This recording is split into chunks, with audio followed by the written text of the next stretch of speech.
si mund të na këshillosh për frikën nga varfëria. Frika nga varfëria është prej shejtanit. Qysh ka thonë Allahu, "Ash-shaytanu ya'idukumul faqra wa ya'murukum bil fahsha." Shejtani është ai i cili ju frikson juve me varfëni. Edhe ju urdhon me bë gjëra të pahishme, po me katë gjënoa kështu më radh.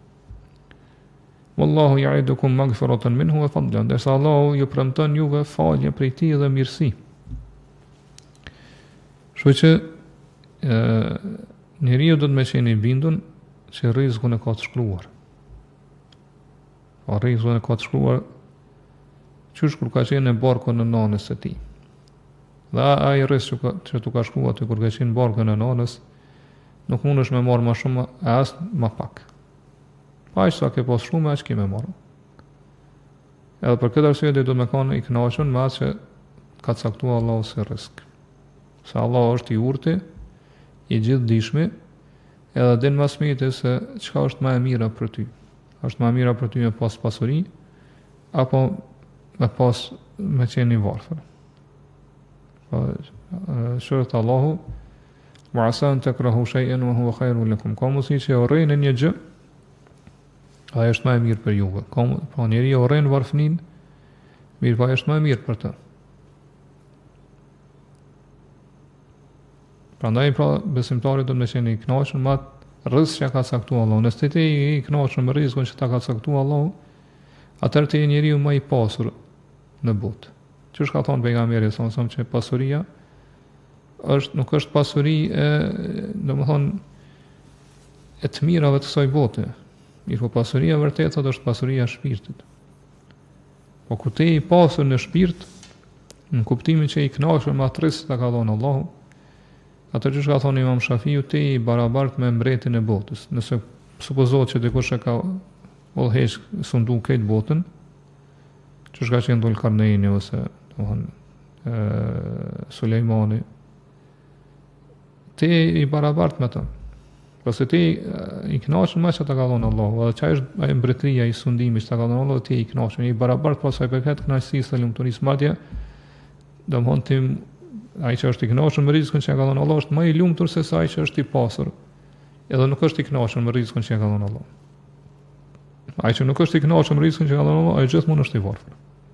Edhe nëse ka miliona, miliarda, është i varfër. Nga sa ai gjithmonë e shet veten që ka nevojë më shumë ose do të më punu më shumë, siç është gjendja ndoshta shumicës të pasurve. E sheh për shembull shumë prej të pasurve në kohën.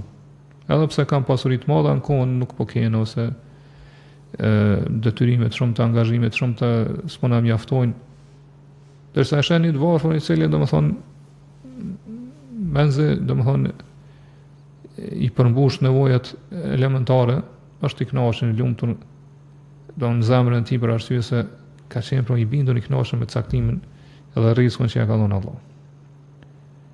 Prandaj pra ka ardhur një hadith, edhe pse është i dobët mirë, po dietarët thonë kuptimin e kot sakt, që pejgamberi sa ka thonë që ose si hadith kutsi, që Allah ka thonë kapi robërve të mi që nëse i dha pasuri ata prishin.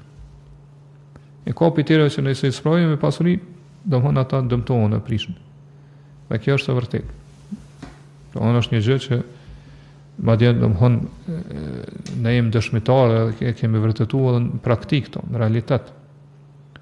Ka pas njerëz që ka qenë besimtarë të mirë devotshëm, mirë po kur janë pasuru, domthon janë dobësuar në fe.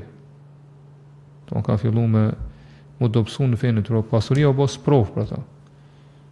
Për këtë arsye pra, Allah subhanahu wa taala nëse dikon e ka lënë varfën, e ka sprovuar varfin, kjo është për shkak se Allah e din që kjo është më mirë për të.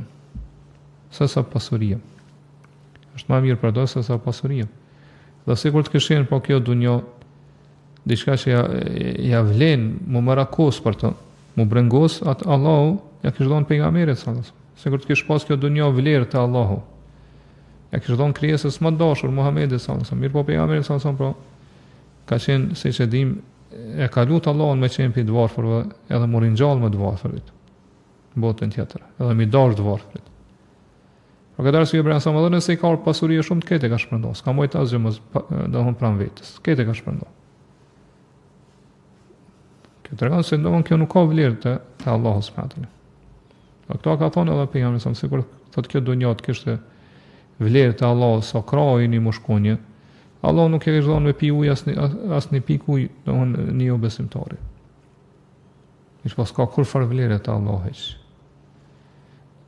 Se do qoftë pra, brenga ose frika për i bashkërisë, kjo është sytja e shejtanit. Prandaj se Levi ka thonë që kur e kam kuptuar se rrezikun tim s'mundet me marr askush, atëherë më qetësu. Pra ata që ta ka caktuar Allahu këtë bota më shumë kam, nuk mundem me ta marr. Ai ka është rrezik jote që më marr. Ka se pejgamberi sa ka thonë, asnjë shpirt nuk vdes pa marr komplet rrezikun që ka caktuar Allahu. Po ti s'ke më dhënë shpirt pa marr atë rrezik që ka caktuar Allahu. Kështu që mos u brengos. Rreziku ka më të ardhur. Aq sa aki. Aq sa të ka caktuar Allahu. Edhe i kënaqsh me që ka caktuar Allahu, nga se ai është që të mjafton ty dhe që është domthon e nevojshme për ty, edhe aq sa është e dobishme për ty. Kaq Allah ka ditë më smite se sa ti ke nevojë për rrezikut. Kështu që do të më kanë i kënaqshëm me këto ashtu që kanë qenë pra. Të kënaqur pejgamberët e muslimanët e mirë, po pi pasuesët pejgamberëve. Kjo nuk do të thotë që njeriu mos më marr shkaqet ose sebepet, me punu dhe me fitu. Ka se domthon Islami gjithmonë na nxit që me fitu, nga se na nuk e dim sa kem rrezik. Sa na ka caktuar Allahu. Kështu që ti do të më marrë shkaqet, më mbështet Allahut. Me i vepru shkaqet, më marrë shkaqet e rrezikut, e pastaj sa vjen për rrezikut, elhamdulillah, më thon më kanë pra i kënaqur dhe falendërues me njohës para që të ka dhënë Allahu subhanahu.